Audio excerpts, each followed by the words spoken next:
One last concept I want to look at is the concept of linear combinations.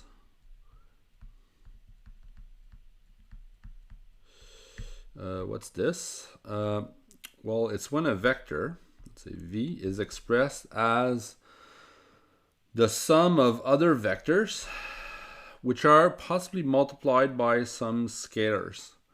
So maybe there's a vector v1 that's multiplied by the scalar k1. Maybe scalar k2 multiplies vector v2 and so on. So I could have a whole bunch of vectors that are multiplied by scalars and added up. So I'll put kn, vn. Now notice the v1, v2, vn, it could create some confusion. Sometimes I use v1 to denote the components of a vector, but here it's not the case. I'm using v1 as a vector. So you'll find two possibilities here. And you'll find that in the book too. So sometimes v1 will actually be a vector, and now it does create confusion when you want to write the components of something that's like vector v1, because what are you going to write here? Maybe v1 and 1, I don't know, maybe the instead of having the index at the bottom, you'll have it at the top. So we'll try to avoid this as much as possible, but that could be a way of writing the components in this case. Anyway, we won't need this here, but I just wanted to make this clear. So what do we have here are scalars, n scalars, and what we have here are n vectors.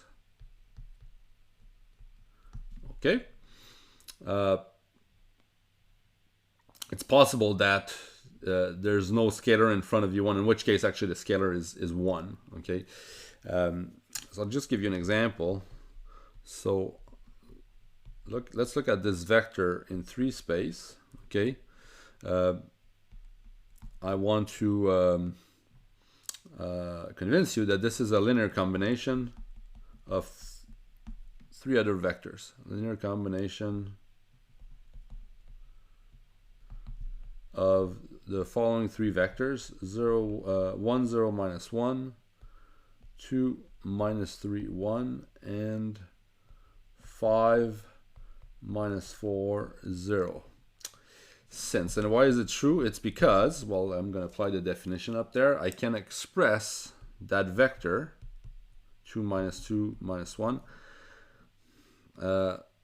as a sum of the previous vectors that are possibly multiplied by scalars. So here the scalars are the following. So it's 3 times 1, 0, minus 1 plus 2 times 2 minus 3, 1, and minus. Notice that I've put a minus here, so that's the same thing as plus minus 1. So whenever you have a subtraction, it's as if you're adding minus 1 times something. So that's still a linear combination. All right. So you can take a second and see that it works out. So I don't know if you check that it works out, but it does. For example, if I look at this 2 here, it should be 3 times 1 plus 2 times 2 minus 5. And you can check that indeed that works. 3 plus 2 times 2, that's 7, minus 5, that's 2.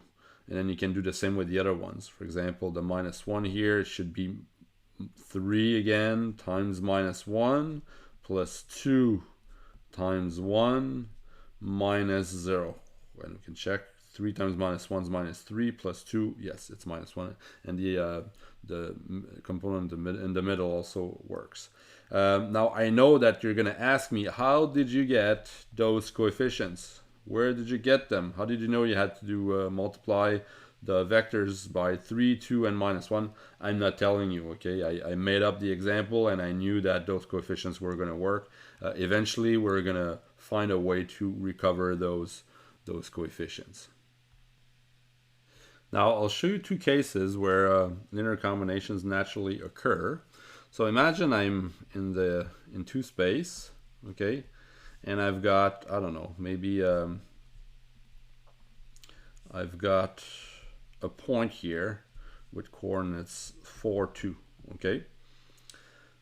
Now, usually when we start working with these problems with students, then we give them the point with coordinates 4, 2. Well, usually you're told, well, to draw this point in the Cartesian plane, you're going to move 4 units to the right and 2 units up. So to place your point in the Cartesian plane, there's this idea of movement. You're going to move 4 units to the right and 2 units up. Well, movement can be described easily with vectors. Okay, so to create this point, I could say, okay, a movement of 1 unit to the right, that's given by this vector. And maybe, let's use another color, a movement of 1 unit up, it's done using this vector. Now, these two vectors, they're kind of important, and we use some letters to write them up. So usually that's called the vector J. Okay, so I've told you before, don't use I, J, and for scalars. That's because they're going to be used for those vectors. And the other one, that's called vector I usually. Okay. Now the coordinates of I are what? This is 1, 0, right? And what are the coordinates of J? Well, J is the vector 0, 1. Okay. Now 4, 2. Okay, we can place it in the we can place this point, and this point, well, that's also an important thing. This point, we can associate a vector to it. Okay, and so there's always this duality point vector, so I can create a vector with also coordinates 4, 2 if I start a vector at the origin and make it end at 4, 2. So this is also the vector 4, 2, right? Now, what I'm trying to convince you of is 4, 2, okay, or the point 4, 2. I can get it by moving 4 units to the right. So 4 units along the 1, 0 vector, or the I vector. So that's I here. Let me put maybe a little arrow above I. And 2 units up. Now 2 units up, so that's 2 times the 0, 1 vector. So that's 2 times J. And what I have here is a linear combination of I and J. So that's a simple problem where linear combinations occur. Very often we'll want to decompose a vector into simpler vectors. And here, in this context, okay, movement to the right and to the left can be described by the simple vectors I and J. The other thing that should be obvious here is that those vectors I and J, what they do is they kind of create a mesh in the plane. So for example, if I start at the origin and move along J, well, I'm going to be able to generate any point or any vector that's along the y-axis. And if I want to go down, I'll just multiply J by a negative number. Okay. If I multiply I by any scalar, I'm going to be able to get to any point that's along the x-axis. If I want to get to a point like 4, 2, that's not along the x or the y-axis, well, I'll have to move a little bit along the x-axis and a little bit along the y-axis. So what I'm trying to show you is that when I, let's say I move all the way up to here, okay, that's done by multiplying the I vector by 4. After that, I'm going to want to move up. Now, to move up, I'm going to multiply J, and this is what I've done here, J by a scalar. Here is going to be by 2. So by moving up, I'm moving along this dotted line here. And to get there, I'm going to have to do 2J. Now, so at any point, I can actually do this. So what I'm trying to show you here is that the J and the I vector, it generates a mesh in the plane. And using that mesh, I can get to any point in the plane. Okay. Now, I'm trying to illustrate this with those lines here that are in red and in blue. So the intersection of any two lines is a point or a vector with integer coordinates. But if they don't, the vector or the point doesn't have integer coordinates, then of course I'm going to have to move up or move down or go to the right or to the left by a fraction of I or j. But the important thing here is to realize that using I and j, I can get to any point in the plane because I and j, they sort of generate a mesh that covers the entire plane. But a mesh can be created by other types of vectors. So this is what I want to show you here. I could also, what have I done here? Let me erase this. This is way too thick. Here we go. So, all right. Okay, here we go again. I could have a mesh generated. Okay, I'm still going to use 1, 0 for my first vector.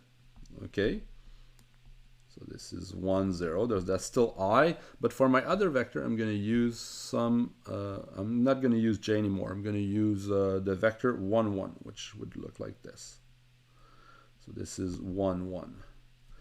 But again, these two vectors, they will generate a mesh in the plane that generate a mesh that covers the entire plane. That's what I meant. And I will be able to get to any point in the plane using those two vectors. So that's the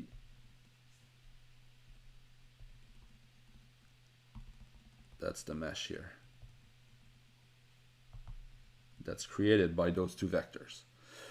So for instance, let's say I want to get to the point 3, 1. Okay, how do I do that? Well, geometrically it's pretty clear. I have to get there using those two vectors. So I could, what I could do is move along the red vector by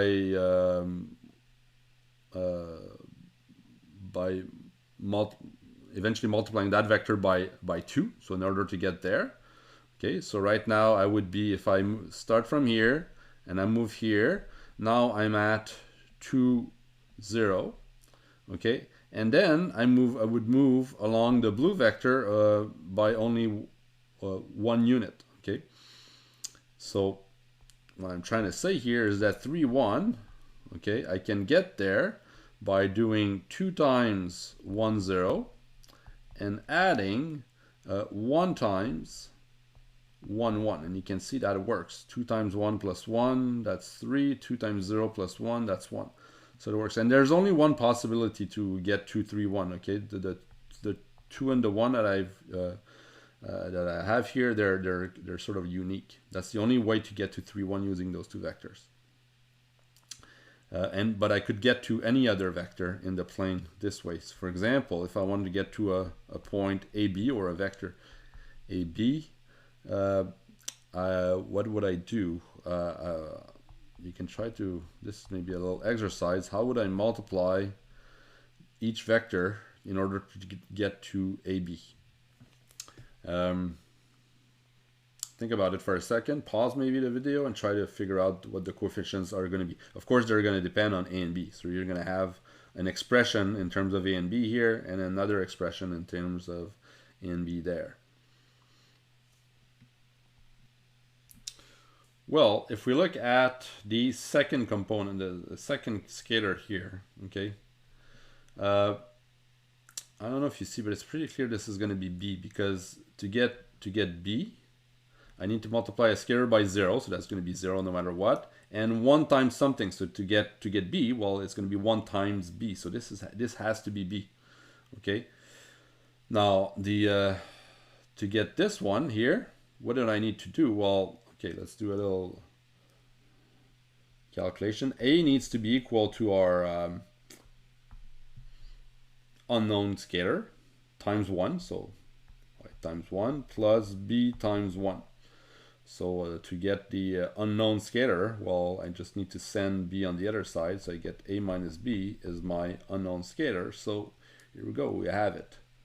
So let me rewrite this. So this is a minus b times 1, 0 plus b times 1, 1. And it works. You can check that it works with the previous example. This, if I apply our little formula, a and b here are 3 and 1. So if I do 3 minus 1, a minus b, yes, that's 2. And this is indeed b, yes, it's 1.